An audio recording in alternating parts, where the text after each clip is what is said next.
Mentras seguen chegando melloras á Nacional 640, o presidente da Deputación fixo referencia a ela cando anunciou os cartos que destinará a institución provincial aos asfaltados e bacheos no rural estradense. Pero iso non foi o máis destacado da semana. Foi que un camión caeu por un desnivel en pleno casco urbano.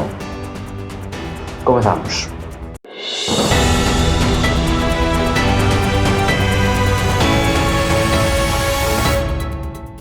Moi boas tardes, señoras e señores, benvidos a este xornal semanal.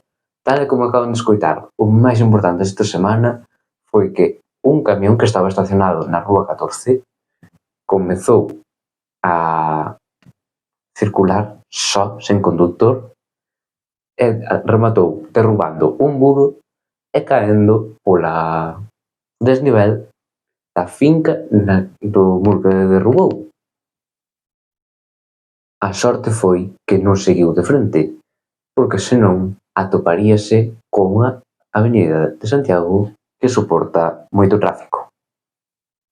E tal como avanzamos xa no sumario, o presidente da Deputación achegouse este luns a Santeles para anunciar un investimento de 1 millón de euros para asfaltados e bacheos no rural. Na Xunta de Goberno deste venres da Diputación vamos a aprobar 2 proxectos en beneficio do Concello da Estrada que suman case 1 millón de euros para arranxar viais municipais por todo o Concello. Eses asfaltados e bacheos son parte dos que xa anunciou o Concello da Estrada hai unhas semanas. Ademais, aproveitou a súa intervención para deixar un pequeno recado ao Ministerio de Transportes. Xa digo, como está a Nacional 640 que atravesa a estrada de principio a fin, eso non son desmerecentes. Así que tamén a ver se utilizamos este anuncio para que outros se lle pegue e poidan realizar un arranxo como é merecente, como merecedes os veciños da estrada e de todo a provincia de todo Galicia.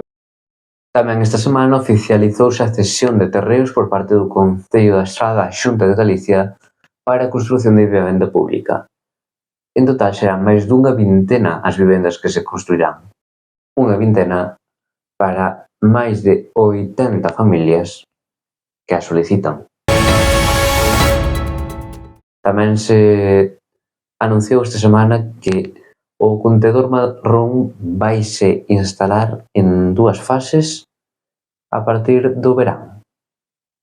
A primeira fase, que comezará en setembro e outubro, estará destinada a hostaleiros e produtores de restos orgánicos. A segunda fase, que xa se levará a cabo no 2026, estará destinada á cidadanía. E esta foi semana de pleno, e nela tratáronse 2 mocións sobre Altri.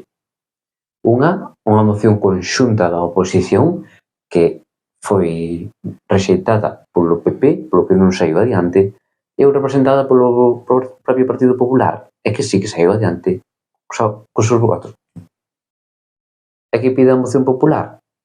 Pois que a instalación de Altri se faga seguindo os criterios medioambientais marcados. Esta moción foi rexeitada pola oposición porque, segundo din, segue o que está dicindo o PP a nivel galego. 6 rapaces están en lista de espera para a gardería da Galiña Azul aquí na Estrada. 3 agrupacións musicais estradenses están nominadas aos Martín Kovacs. Son a Banda Municipal, pola súa obra Carme Sempre Túa, o John Deere, co seu último disco Os Círculos das Formigas, e Loita Amada. A Estrada presentou un festival de bandas, celebrarase o 25 de maio e nela estarán a Banda Municipal, a Cultural e a de Vilatuxe. Xa comezou a venta anticipada de tickets para a Festa do Salmón, nunha festa na que participarán 12 establecementos e no que xa se coñecemos cal serán os salmóns de ouro. Como de costume, o pregoeiro recibirá un dos salmóns. Neste caso é Xosé Antonio Touriñán, actor, humorista, produtor e director. A primeira entidade condecorada é o estradense. Este clube de fútbol local celebra o seu centenario e ademais coa posibilidade de xogar na Copa do Rei e de ascender á Segunda Real Federación. Hai uns días estreou o seu documental Un legado de 100 anos. A estradense María Rosaura Leix Trabazo é catedrática de Pediatría na USC, coordinadora da Unidade de Gastroenteroloxía e Nutrición Pediátrica do Hospital Clínico de Santiago, presidenta da Fundación Española de Nutrición, coordinadora do Comité de Nutrición e Lactancia Materna da Asociación Española de Pediatría e presidenta da Sociedade Española de Investigación en Nutrición e Alimentación Pediátrica. O último salmón de ouro vai para a Argentina, para o Centro Cultural del Partido da Estrada de Bos Aires. Este naceu como un resultado da fusión da Unión Estradense e da Federación Agraria de La Estrada e aprobou o seu nome en 1943, con Francisco Porto como primeiro presidente.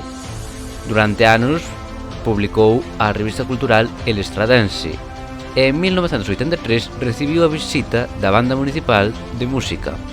Por certo, o vindeiro 25 de maio se celebrará a súa propia Festa do Salmón.